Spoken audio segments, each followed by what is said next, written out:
వాస్తవానికి ఈరోజు మనం సంఘంలో కనపడేది ఎక్కువగా చూసేది బిబ్లికల్ ఇల్లిటరసీ అని అంటాం. మన చేతుల్లో బైబిల్ ఉన్నాయి.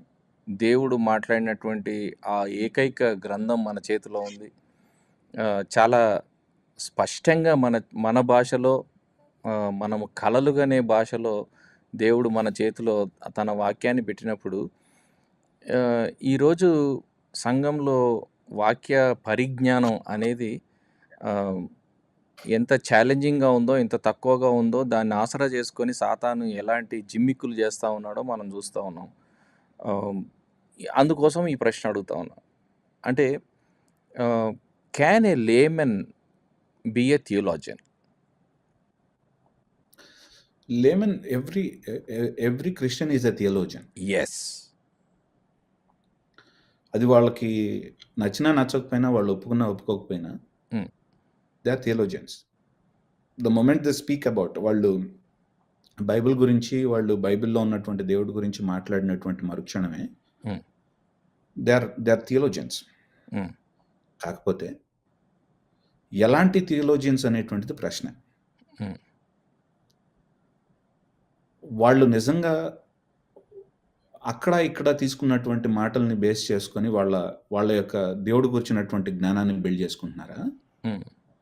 లేకపోతే సరైనటువంటి టూల్స్‌ని గ్యాదర్ చేసుకొని, సరైనటువంటి పనిముట్లను గ్యాదర్ చేసుకొని, వాటిని ఉపయోగించి జాగ్రత్తగా నేర్చుకొని, వాక్యంలో ఎదుగుతూ, వాక్యంలో ఎవరైతే ప్రత్యక్షపరుచుకున్నటువంటి దేవుడు ఎవరైతే ఉన్నారో, ఆయన్ని నేర్చుకున్నటువంటి వాళ్ళు ఉన్నారో, వాళ్ళు పరిణతి చెందినటువంటి థియోలోజియన్స్.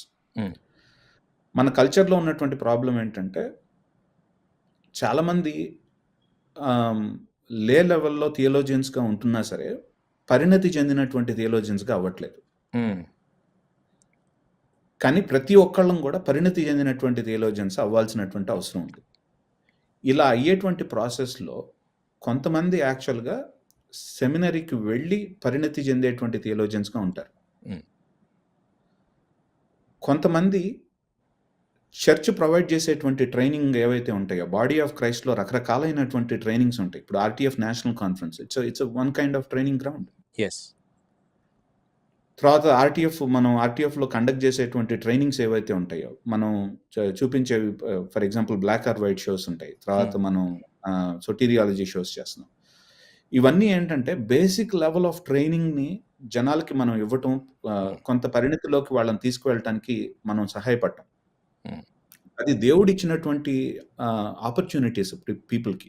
హ్మ్. ఇది ఆర్‌టీఎఫ్ ఇచ్చినటువంటి ఆపర్చునిటీ కాదు. ఆర్‌టీఎఫ్ క్రియేట్ చేసినటువంటి ఆపర్చునిటీ కాదిది. కరెక్ట్.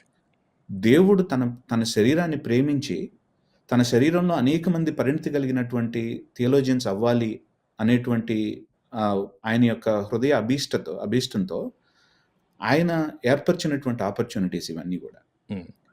సో, కాబట్టి నేనేమంటానంటే, ఒకవేళ సెమినరీకి వెళ్ళినా, వెళ్ళకపోయినా సరే, ప్రాపర్ లెవెల్ ట్రైనింగ్ అనేటువంటిది important. Yeah! Proper level training గనక మనం ఇవ్వకపోతే, బాడీ ఆఫ్ క్రైస్ట్‌లో మేము ఇస్తున్నాము అని చెప్పేటువంటి వాళ్ళు చాలామంది ఉన్నారు. చాలామంది యాక్చువల్‌గా తప్పుడు సిద్ధాంతాలని ట్రైనింగ్ ఇచ్చేటువంటి వాళ్ళున్నారు. హ్మ్. అందుకనే సీఎస్ లూయిస్ అనేటువంటి ఆయన ఒక మాట అంటాడు ఏంటంటే, good philosophy must exist hmm. If hmm. No other reason bad philosophy must be answered. Yes. సరైనటువంటి ట్రైనింగ్స్‌ని చర్చ్ గనక మనం పెట్టకపోతే, దుర్మార్గులైనటువంటి వాళ్ళు సంఘాన్ని కబళించి, వాళ్ళ యొక్క దుర్మార్గపు బోధలన్నిటిని, దుర్మార్గపు లైఫ్ స్టైల్స్ అన్నిటిని సంఘం లోపలికి తీసుకొచ్చి, సంఘాన్ని బీటులు వారేటట్టుగా చేస్తారు. అది చెయ్యక తప్పదు. వాళ్ళు రైట్. చేస్తూనే ఉంటారు. ఎందుకంటే దుష్టుడు ఎప్పుడూ యాక్టివ్‌గానే ఉంటాడు. ఓన్లీ యాక్టివ్‌గా ఉండనటువంటిది ఎవరు అంటే క్రిస్టియన్స్ మాత్రమే. యాహ్! దుష్టుడు మాత్రం ఆల్వేస్ గర్జించే సింహంలాగా ఎప్పుడు తిరుగుతూనే ఉంటాడు. So, we have to really be careful. We have to be on the watch out. We have to have కంటిన్యూస్‌గా ట్రైనింగ్స్ జరుగుతూనే ఉండాలి బాడీ ఆఫ్ క్రైస్ట్‌లో. ఈదర్ సెమినరీ ఫార్మ్‌లో అన్నా జరగాలి, లేకపోతే ఇలా అన్నా జరగాలి.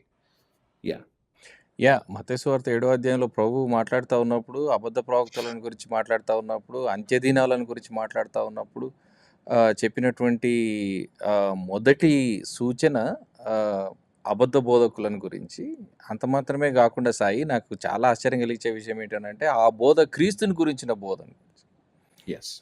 So, we should be very careful. ఎవరు క్రీస్తుని గురించి మాట్లాడినా సరైన విషయమే మాట్లాడుతున్నారు అని అనుకోవడం దానంత అమాయకత్వం ఇంకొకటి లేదు. పరీక్షించాలి అనేది చాలా తేటగా మనకు అర్థమవుతుంది.